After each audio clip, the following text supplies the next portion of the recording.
Welcome to the deep dive. Okay, imagine this. You take someone who sees the world with just total, almost childlike honesty.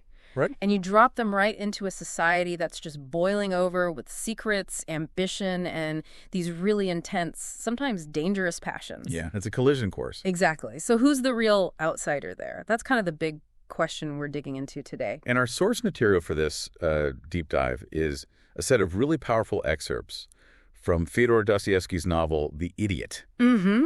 And that title right there, it gives you a pretty big clue about how the world sees our main guy. It really does.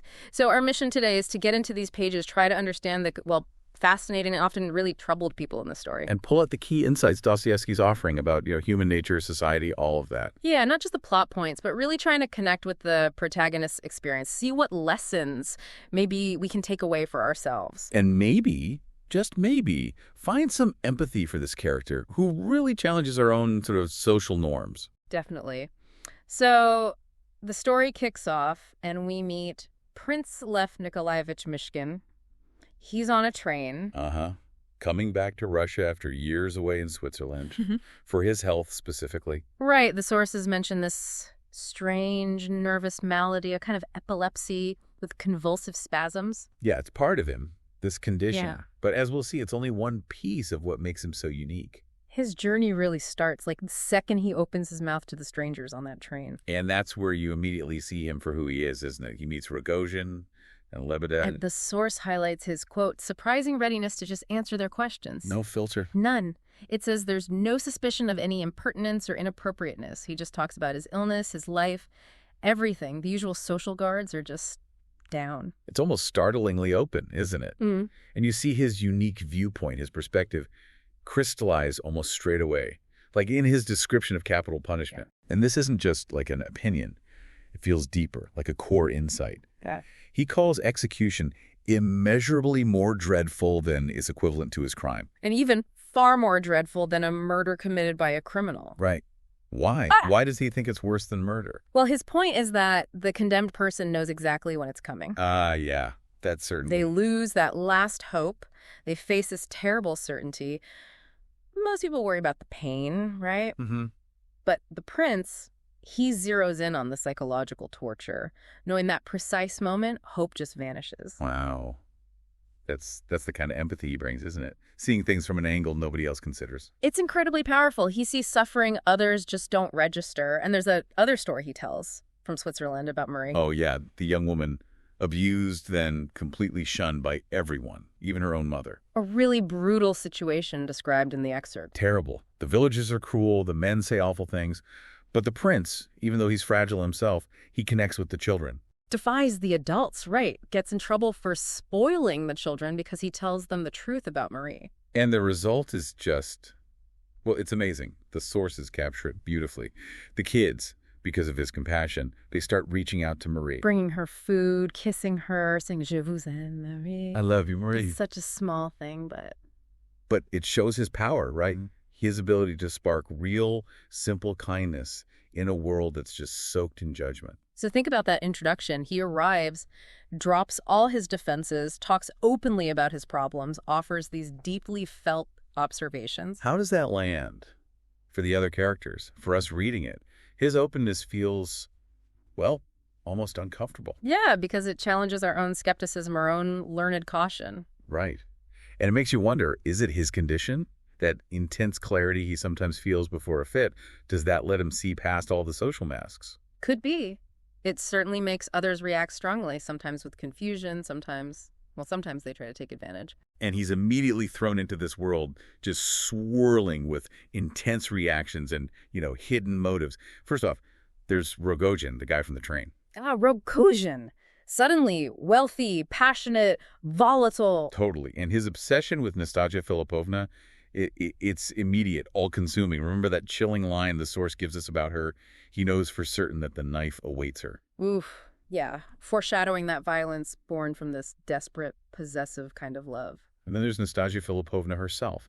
The excerpts paint her as this figure of immense pride, beauty, and suffering. An injured and imaginative woman. She holds a strange power, doesn't she? feared by Totsky, the man who wronged her. And totally captivating men like Rogojin. But she seems impervious to mercenary considerations.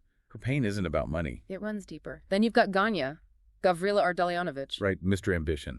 Yeah. Driven by money, status, climbing the social ladder. He's initially considered as a husband for Nastasia, but he's described as full of this inner rage, his face dark and gloomy. Very calculating. Even his thoughts about Hippolyte's death later on, they're just cold, pragmatic. And the prince, our prince, with his open heart, just walks straight into this tangled mess. Yeah, thrust into the complicated lives is how the source puts it.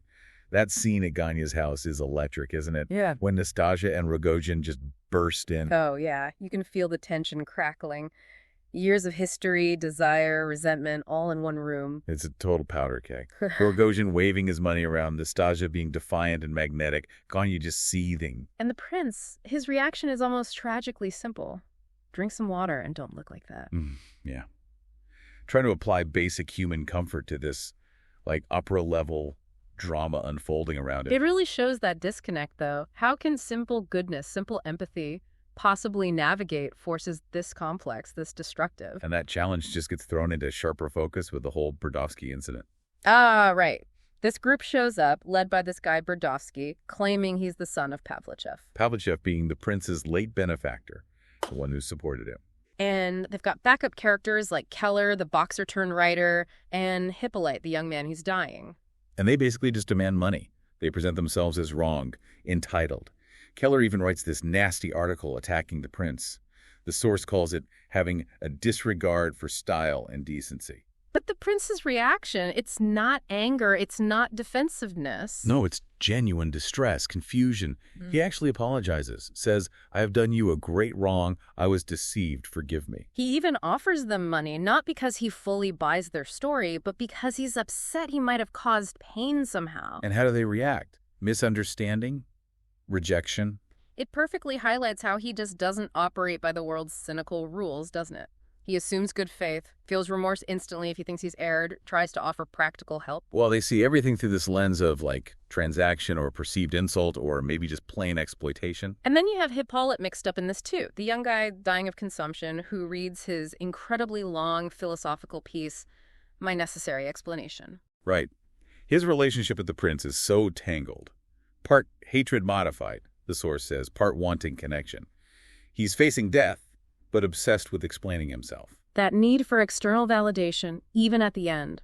One cannot die without explanations. His presence adds this layer of, like, existential suffering to all the social drama. It just shows how the prince's raw honesty is totally unequipped for all the posturing, the self-pity, the calculated demands he keeps running into. It makes you think, doesn't it, about dealing with misunderstandings or false accusations in our own lives, how tempting it is to get defensive. And how utterly disarming the prince's lack of defensiveness is, both for him, unfortunately, and for those around him. As things go on, these intense relationships, they just weigh on him more and more, especially his connection with Aglaya Ivanovna. Aglaya. She's presented initially as so haughty, so proud. But the sources show these flashes of childishness and really deep feeling. She's drawn to the prince, but constantly testing him, teasing him with that poor night story. Right. Holding him up to some impossible ideal, or maybe just making fun of him. And her curiosity about Nastasia Philipovna, her jealousy, it's almost tangible. That confrontation they have in the park, that feels like a turning point. Definitely. Aglaya just lays into him, accuses him of being afraid she loves him, criticizes him, calls him dreadfully badly educated, and such a stupid. Ouch. And the real kicker is when she reveals she knows all about his past with Nastasia. The public proposal, them living together briefly, Nastasia running off, Aglaya's been watching, analyzing, judging. And then you get Nastasia's letters to Aglaya, which the sources include. They add this whole other layer of torment. Nastasia pouring out her tormented state, calling the prince the chief thing in her life. And repeating that awful phrase, the knife awaits her. And then this desperate decision to give him up to Aglaya. It's so complex. Is it self-destruction? A twisted kind of love, wanting him to have a normal life? Or just more drama? Who knows? But for the prince, being caught between these two women, both suffering so intensely in their own ways, it just becomes almost unbearable for him. He tries to mediate, doesn't he? Saying things like, let her alone, I entreat you. But their passions are just too big, too tangled up with their own pain. The sources talk about his increasing mental perturbation, his feverish state. And this is where you really see the cost of that deep empathy, right? Absolutely. He feels their suffering so profoundly, it actually affects him physically, mentally. He has those moments of incredible, almost spiritual joy just before his fits. The instant of deepest sensation, overflowing with unbounded joy and rapture. Yeah. But that same extreme sensitivity means he just soaks up all the pain and chaos around him like a sponge. He's trying to help, trying to love, trying to be good. But the weight of it all is literally breaking him down. So looking back over these pieces of the story, what are the main takeaways, the lessons we can sort of pull out from this deep dive? Well, one big one seems to be just how incredibly hard it is to bring genuine innocence, real goodness, into a world that's mostly cynical, calculating, and driven by all this unresolved pain and passion. Yeah, the prince isn't equipped for it. His whole operating system is just different. And we definitely see the destructive power of obsession and inner turmoil, don't we? Rogojin's possessiveness, Nastasia's self-destruction. Hippolyte's despair, Ganya's ambition. Their pain doesn't just stay inside them. It spills out, hurts everyone. And there's that deep insight into how badly communication can fail.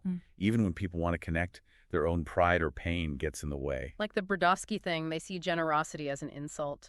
Aglaya sees his empathy as fear.